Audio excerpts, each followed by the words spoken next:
Dubai से आने के बाद जब बैंक गया, अपना एटीएम कार्ड लगाया तो उसमें रकम देखकर वो हैरान रह गया। अस्सलाम वालेकुम, कैसे हैं आप लोग। मैं हूं आपके साथ अदनान और आज एक नौजवान की कहानी आपसे शेयर करने जा रहा हूं। उसका एक सवाल था कि जो अपनी जेब में हो क्या वही अपना होता है। इस नौजवान ने अपनी कहानी सुनाई और उसकी आंखें जो हैं वो बहुत से सवाल पूछ रही थी। वो कहता कि मेरी शादी हुई, शादी के बाद अल्लाह ताला ने 2 बच्चों से नवाजा। घर के हालात कुछ थोड़े से टफ़ चल रहे थे, तो मैंने एक दोस्त से बात की, उससे कहा कि मैं इस तरह से बाहर जाना चाहता हूं, तो उसने मेरे लिए दुबई के वीज़े का बंदोबस्त करवा दिया। मैंने उसके बाद पेमेंट उसको की और पेमेंट होने के बाद मैंने चंद दिन घर पे क़याम किया और जाने से पहले मैंने सोचा कि क्यों ना अपने नाम पर एक बैंक अकाउंट खुलवा लूँ ताकि मेरे घर वालों को रकम लेने में परेशानी ना हो।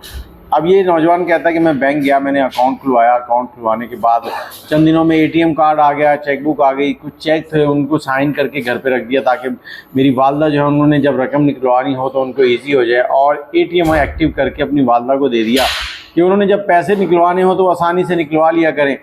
अब ये चेकबुक और एटीएम बेगम को भी दे सकता था, लेकिन मैंने सोचा कि मेरी वालदा ये ना कहें कि बेटा जो है वो बेगम की तरफदारी ज़्यादा करने लगा है। बेगम के कहने में है, हमारी तो कोई हैसियत ही नहीं। मैं अपनी वालदा को किसी भी सूरत नाराज़ नहीं करना चाहता था क्योंकि मेरे वालिद जो है उनका इंतकाल हो चुका था और अब हमारे लिए मेरी वालदा ही सब कुछ थी। उनके ऊपर बहुत सी जिम्मेदारियां थी जिनको वो पूरा कर रही थी और मैं भी अपनी ज़िम्मेदारी समझता था कि मैं अपनी वालदा को कोई ऐसी परेशानी या कोई ऐसी टेंशन ना दूं जो उनके लिए मुनासिब ना हो। अब एटीएम उनको दे दिया, बीवी को समझाया, बच्चों को समझाया कि किसी को तंग नहीं करना। अब मुझे यही था कि वालदा जो है पैसे निकलवा के घर के अखराजात बेगम को भी दे दिया करेंगी, तो सारा सेटअप चलता रहेगा। उसके बाद दुबई पहुंच गया। अब ये नौजवान कहता है कि मैं दुबई पहुंचा हूँ। वहाँ पहुंचने के बाद मैंने वहाँ से पैसा जो है हर महीने तनख्वाह आनी अपने बैंक अकाउंट में डलवाना और डलवाने के बाद मैंने अपनी वालदा को कहना कि आप जाकर पैसे ले आएँ। अब मेरी वालदा जो है वो बैंक से पैसे निकलवा के लेके आती, घर के अखराजात चल रहे थे। और बताता चलूँ कि ये नौजवान कहता है कि मेरे वालिद जो है उनका कुछ अर्सा पहले इंतकाल हो चुका था। अब सारे मामला घर के मेरी वालदा ही देखती थी, बहनें थी, भाई थे, मेरी बीवी थी।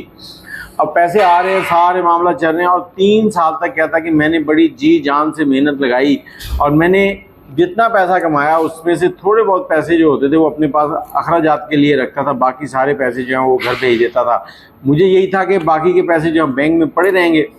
अब आखिरी महीना था, मैंने तनख्वाह ली और ये तनख्वाह जो है मैंने बैंक में नहीं डाली, मैंने वैसे ही उसको अपने पास रखा क्योंकि मुझे यही था कि पाकिस्तान जाना है और एक्स्ट्रा पैसों की मुझे ज़रूरत नहीं थी क्योंकि मेरा इसी में गुजारा हो जाना था। मेरी 3 महीने की छुट्टियां थी।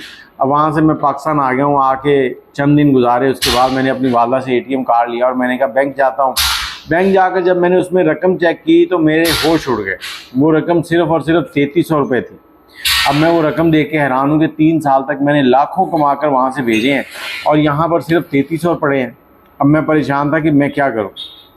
जी चाह रहा था कि अपनी वालदा से पूछूं, लेकिन फिर मैंने सोचा कि उनसे पूछूंगा तो उनके दिल में कोई ऐसी बात आएगी कि बेटा मुझसे सवाल कर रहा है। तो मैं वापस घर आ गया हूँ, खामोशी से सारे मामला देखने लगा और इन मामला में मैंने देखा कि मेरे एक भाई के पास 125 है, दूसरे के पास 70 है, नई नई गाड़ियाँ। जहाँ पूरे घर का निज़ाम एक गाड़ी से चल सकता था वहीं पर घर में 3 गाड़ियाँ खड़ी थी, 3 मोटरसाइकिल। और मेरी बहनें जो हैं उनके पास हर वो सहूलत थी जो एक अमीर फैमिली के पास होती है। इधर उनके मुंह से बात निकलती थी और इधर वो पूरी हो जाती थी। और मेरे बच्चे जो हैं उनके पास भी अच्छे कपड़े, अच्छी चीज़ें थी, लेकिन मेरे बहन भाई जो थे उनके पास जो था वो इससे कहीं बढ़ के था।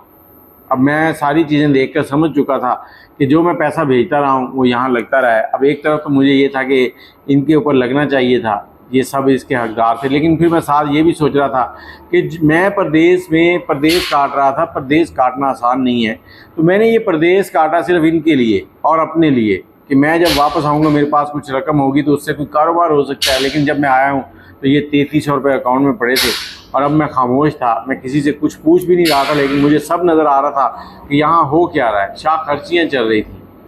अब ये नौजवान कहता कि क्या परदेशियों को अपने घर वालों के ऊपर एतमाद नहीं करना चाहिए, या घर वाले जो हैं उनको प्रदेश से आने वाला पैसा सोच समझ कर खर्च नहीं करना चाहिए। ये एक परदेसी की कहानी थी छोटी सी और वो सबसे सवाल कर रहा था कि क्या मुझे अपनी वालदा से पूछना चाहिए कि पैसा कहाँ खर्च किया या फिर इग्नोर कर देना चाहिए। और साथ ही उसने कहा कि अगर आप मेरी जगह होते तो आप क्या करते। अगर आपके पास भी कोई राय है तो कमेंट में ज़रूर दीजिएगा। और कहते हैं कि पैसा सोच समझ कर खर्च करें, क्योंकि उसकी आज अगर ज़रूरत नहीं है कल ज़रूरत पड़ सकती है।